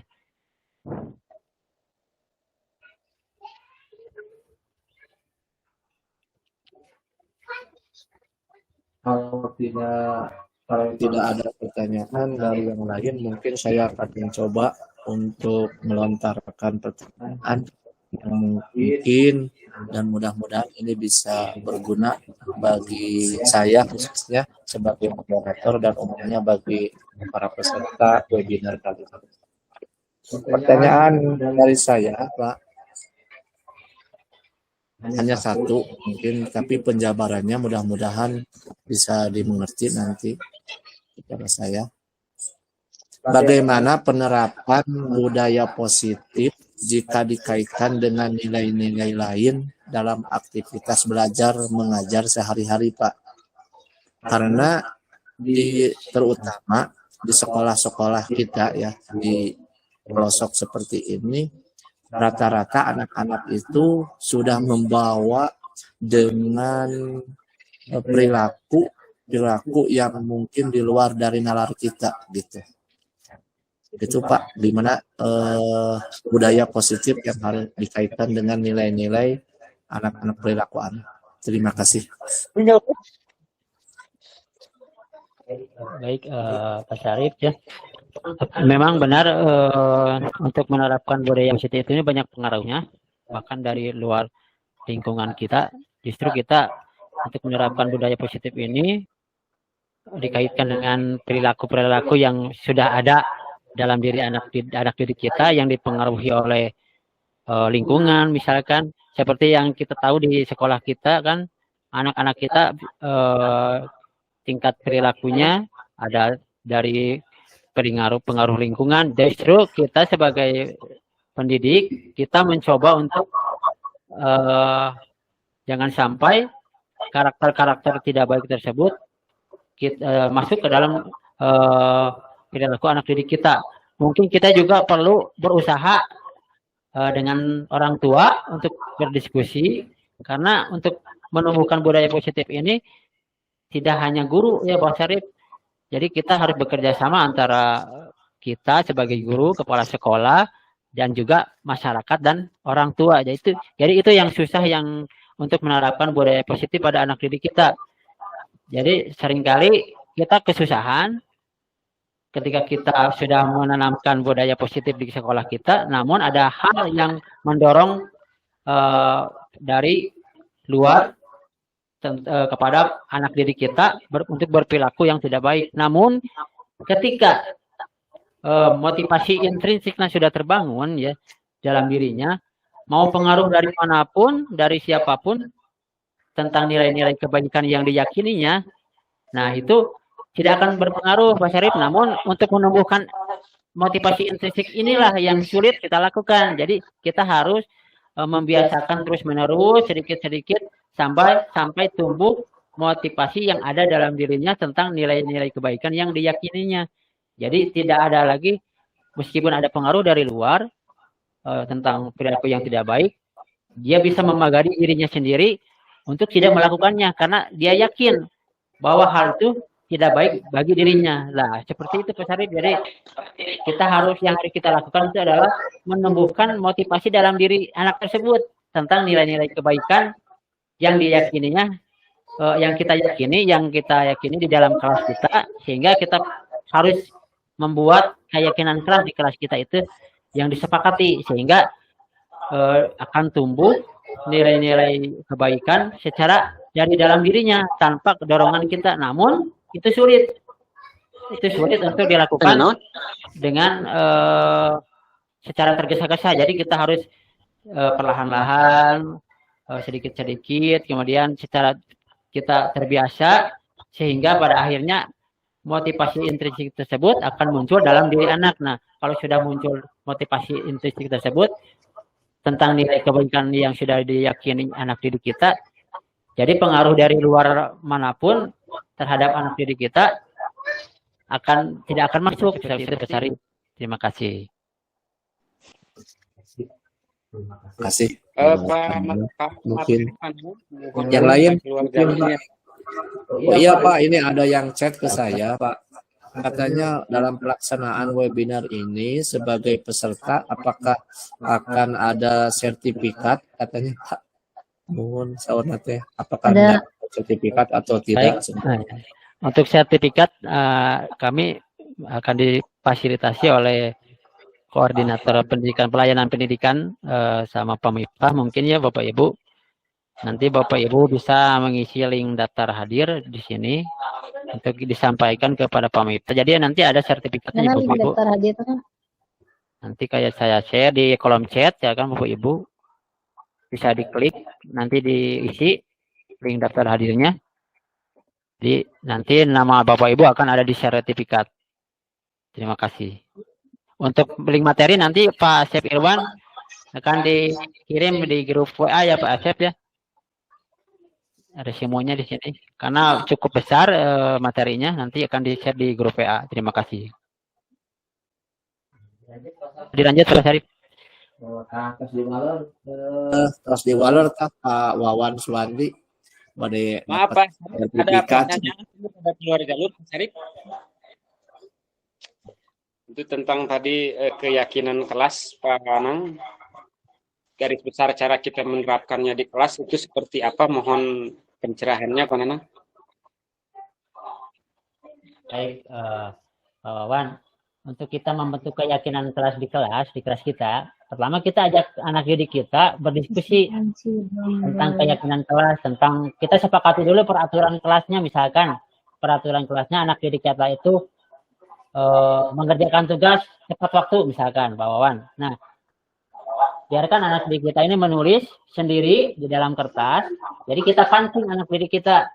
Misalkan contohnya peraturannya misalkan mengerjakan tugas tepat waktu, menjaga kebersihan kelas, kemudian ada lagi misalkan membuang sampah pada tempatnya, contohnya ada peraturan-peraturan ini. Kemudian kita berikan apa yang ada dalam di balik peraturan ini, nilai-nilai kebaikan yang ada dalam peraturan ini. Misalkan kalau hadir tepat waktu misalkan nih, berarti kita saling menghargai nilai kebaikannya.